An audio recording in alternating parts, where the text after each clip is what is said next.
एक दिन की बात है, राधा रानी की दृष्टि इस मर्त्य लोक के प्राणियों पर पड़ी तो वे करुणामयी कृपामयी द्रवित हो गई, उनका हृदय भर आया, नेत्र भर आए। सहसा श्री किशोरी जी के इस प्रकार की भाव भंगिमा का दर्शन करके श्री कृष्ण व्याकुल हो गए और उन्होंने कहा कि हे प्राणेश्वरी, आप अकस्मात इस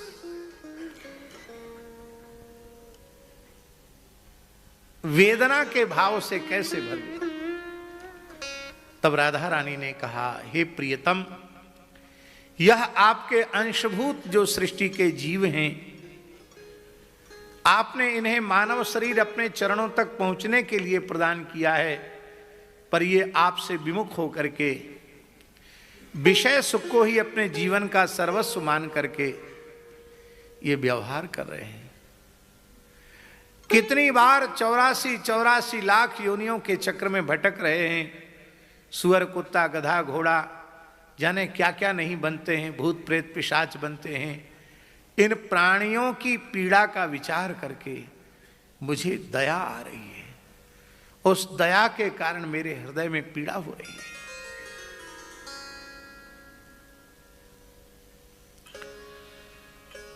ठाकुर जी ने थोड़ा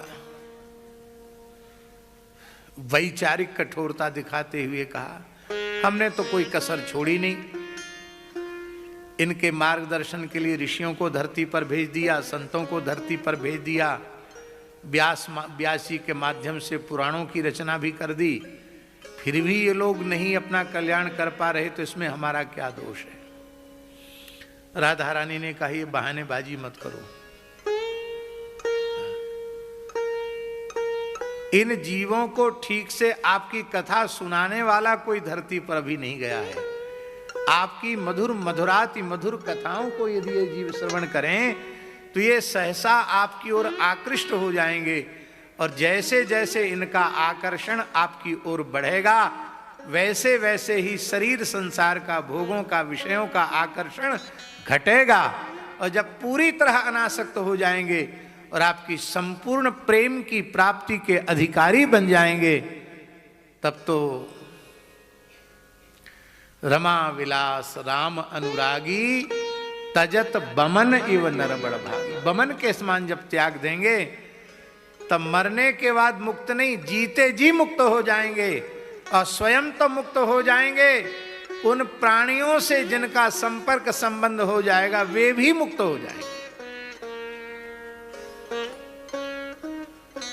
इसलिए बढ़िया कथावाचक धरती पर भेजो भैया।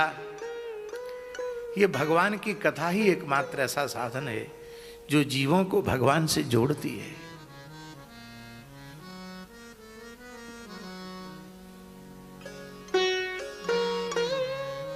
जाजी,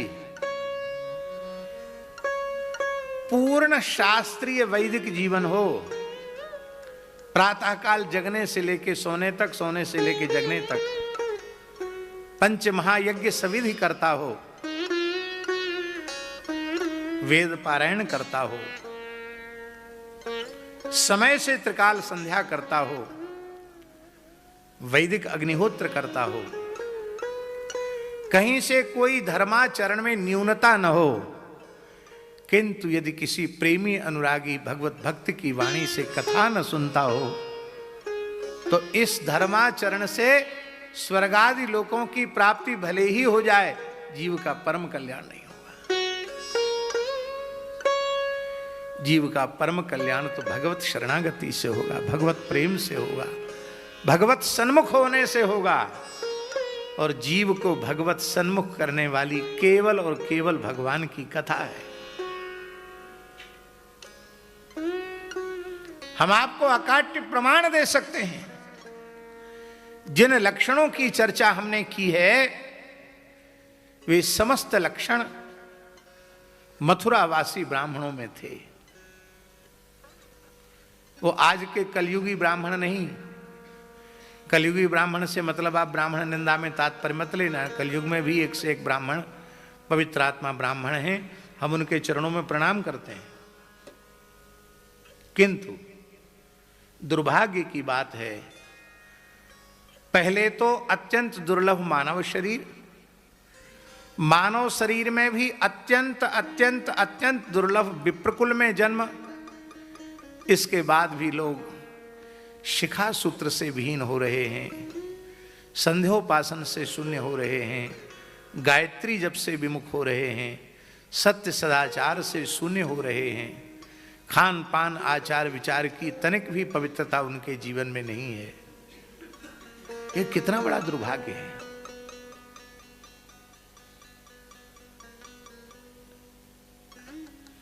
बहुत बड़ा दुर्भाग्य है। आज ये स्थिति है ब्राह्मणों की। पर जो कृष्णावतार का काल है,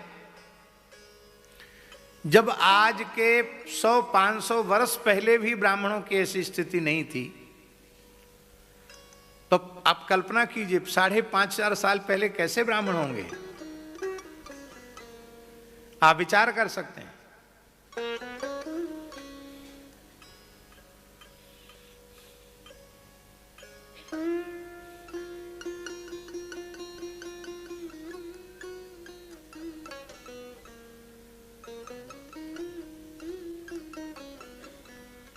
हमारे पूर्वाश्रम के पितामह अपने पितृचरण के संबंध में, प्रपितामह के संबंध में कहते थे कि कोई किसी तीर्थ में जाकर वो पढ़ने नहीं गए, अपने घर में ही जो वेद व्याकरण आदि की पढ़ाई हुई वो कर ली उन्होंने।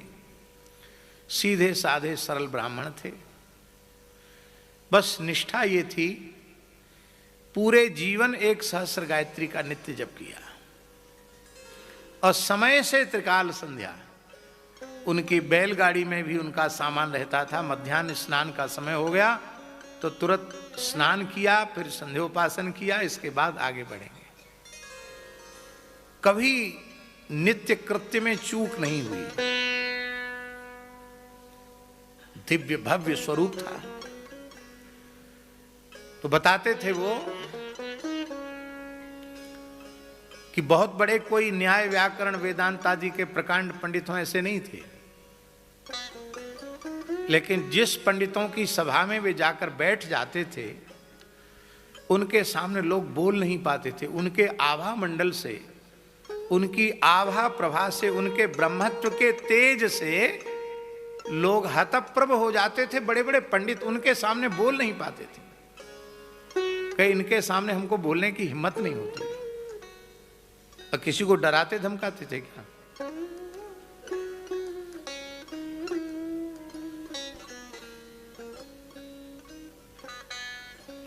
उस काल के ब्राह्मण, ये 150 वर्ष पुरानी बात होगी, तो 5,000 वर्ष पहले कैसे ब्राह्मण होते होंगे? आप विचार कीजिए। हमारे पूर्व ब्राह्मण ऐसे निष्ठावान न होते तो आज जो सनातन धर्म का स्वरूप दिखाई पड़ रहा है, ये स्वरूप नहीं होता।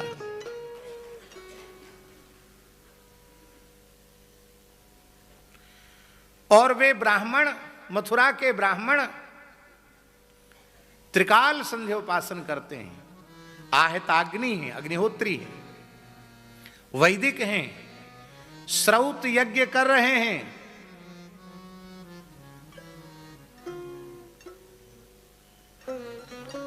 और भगवान श्री कृष्ण बलराम के सखा मित्र ग्वालवाल उन ब्राह्मणों से कह रहे हैं कि भगवान कृष्ण बलराम गैया चराते यहीं निकट तक आ गए हैं, हम लोग भूख से बड़े व्याकुल हैं, आप लोग यज्ञ का कुछ प्रसाद दे दीजिए। और वे सबके सब ब्राह्मण जानते हैं कि भगवान का अवतार हो चुका है, वो श्री कृष्ण कोई बालक नहीं है, साक्षात परब्रह्म परमात्मा है। उनके दर्शन की इच्छा भी उनके मन में है। लेकिन सुखदेव जी कहते फिर भी उन ब्राह्मणों ने कुछ नहीं कहा, ना हां कहा ना कहा। क्यों? न दौड़कर दर्शन करने गए। क्यों? कंसाद भीता न चाचलन, स्पष्ट मूल में लिखा है। कंस के डर के मारे कुछ बोले नहीं, वहां से गए भी नहीं। और जब उन ब्राह्मणों की ब्राह्मणियों ने सुना कि भगवान श्री कृष्ण बलराम निकट ही आए हैं, तो स्वर्ण चांदी के थालों में भक्ष्य भोज्य लेह्य चोष्य विविध प्रकार के व्यंजनों को सजा करके चल पड़ी। ब्राह्मणों ने कहा, कहां जा रही हो? कंस के कान में खबर पड़ जाएगी कि मेरे दुश्मन को भोजन पहुंचाती है तुम सब, तो हमारा मथुरा में रहना मुश्किल हो जाएगा, मत जाओ वहां। वो मानी नहीं। तब ब्राह्मणों ने खींच कर कहा, जा रही हो तो जाओ, लौट के मत आना। ये भी उन्होंने परवाह नहीं की कि यदि ये नहीं स्वीकार करेंगे तो हम कहां जाएंगी। वे सब के सब चली गई और भगवान श्री कृष्ण को प्रेम से जिमाया। और वहां से जब लौट के आई तो उन ब्राह्मणों ने अपनी पत्नियों को दंडवत किया।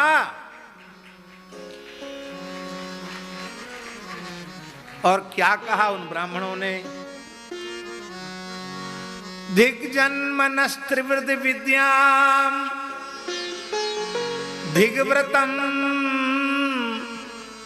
दिग्बहुज्ञताम दिक्कुलम दिक्क्रियादाक्षम विमुखाये त्वधोक्षजे। हमने पवित्र विप्रकुल में जन्म लिया है, धिक्कार है। हमने वेदत्रयी का ज्ञान प्राप्त किया है, धिक्कार है। हमने बृहद्व्रत ब्रह्मचर्य व्रत का अनुष्ठान किया है, धिक्कार है।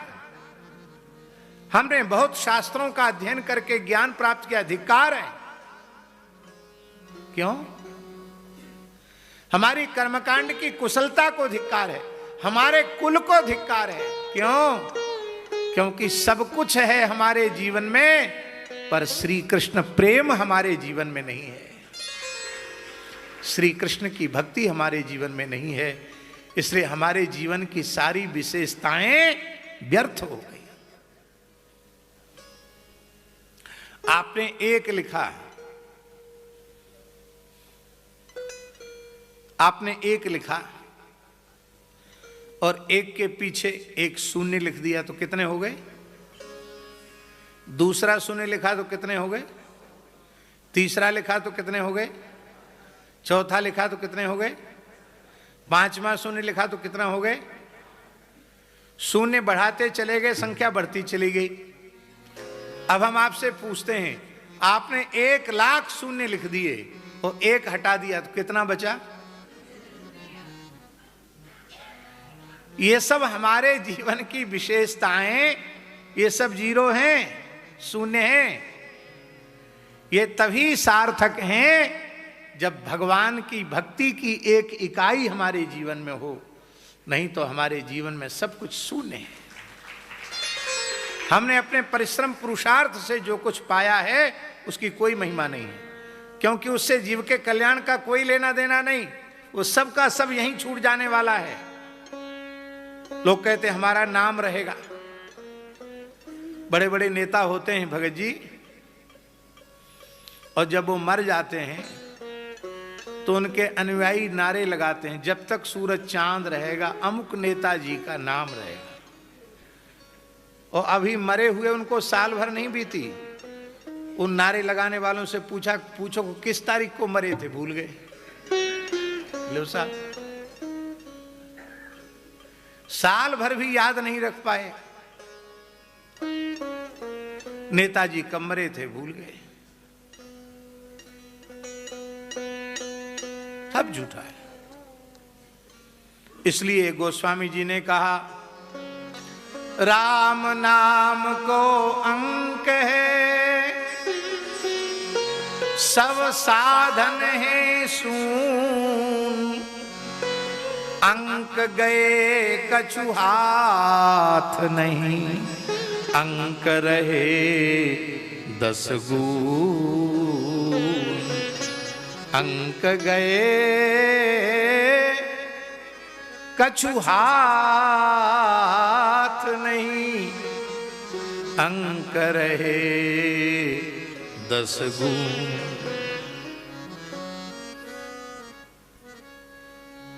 कारण क्या था? बहुत ध्यान से सुने। हमने क्या प्रश्न पूछा? उन मथुरा के ब्राह्मणों के जीवन में सविधि सम्यक धर्माचरण था, किंतु एक चीज की कमी थी, वो कथा नहीं सुनते थे, इसलिए उनको भगवत भक्ति नहीं मिली। और उनकी पत्नियां न वेद पाठ करती थी, न अग्नि में स्वाहा स्वाहा करती थी, घर में काम करती थी, रोटी बनाती थी, रसोई बनाती थी, हैं? पतियों की पुत्रों की सेवा करती थी। स्वयं ब्राह्मणों ने कहा, नासाम द्विजाति संस्कारो न निवासो गुरावपि न तपो नात्म मीमांसा। कोई विशेषता इनमें नहीं है। कथा भी कोई रांची जैसे शहर में कथा हो रही हो, बढ़िया सत्संग भवन हो, हॉल बना हुआ हो, उसमें कथा, ऐसे कथा सुनने नहीं जाती थी। मथुरा की मालिनियां वृंदावन में तुलसी पुष्प चयन करने जाती थी, वहां से कंदमूल फल लेने जाती थी और मथुरा में आकर बेचती थी, और ब्राह्मणियां उनको खरीदती थी। तो पूछती थी, आज वृंदावन में कौन सी लीला हुई, आज श्री कृष्ण ने कौन सी लीला की, तो वो सुनाती थी। माने विद्वत जैसे व्यासपीठ लगा है और आप लोग सुन रहे, ऐसे कोई नहीं सुना उन्होंने। ऐसी कुछ कुछ लीलाओं को सुना और सुनकर उन्हें कृष्ण प्रेम प्राप्त हो गया। आज तक कोई ऐसा व्यक्ति पैदा नहीं हुआ जिसको कथा सुने बिना ज्ञान हुआ हो, जिसे कथा सुने बिना वैराग्य हुआ हो, जिसे कथा सुने बिना भक्ति उत्पन्न हुई हो। जीव के कल्याण का यदि एकमात्र कोई साधन है तो वह साधन है श्रद्धा पूर्वक श्रवण। सुनना आ गया तो भगवान के मिलने में फिर विलंब नहीं है। सुनना नहीं आता।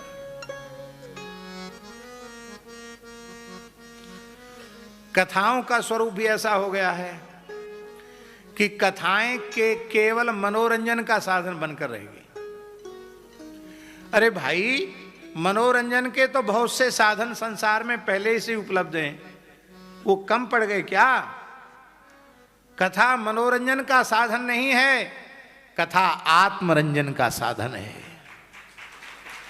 इसे मनोरंजन नहीं, इसे आत्मरंजन होना चाहिए। कथा सुनकर शरीर संसार से वैराग्य नहीं हुआ और भगवान के चरणों में प्रेम नहीं हुआ तो समझ लेना कथा सुनी ही नहीं गई। कथा कहकर शरीर संसार से वैराग्य नहीं हुआ, भगवान के चरणों में प्रेम नहीं हुआ तो समझ लेना चाहिए कि कथा कही ही नहीं गई। वो कथा का अभिनय है, कथा का व्यवसाय है, वो सुता वो कथा नहीं है।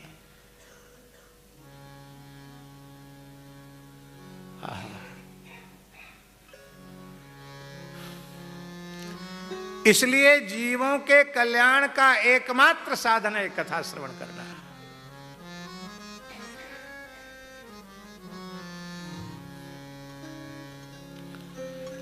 कृष्ण नाम कही लीजे रे मन, कृष्ण नाम कह लीजे रे मन, कृष्ण नाम कही लीजे रे मन, कृष्ण नाम कह लीजे। गुरु के वचन अटल करे मानहि, गुरु के वचन अटल करे मानहि, साधु समागम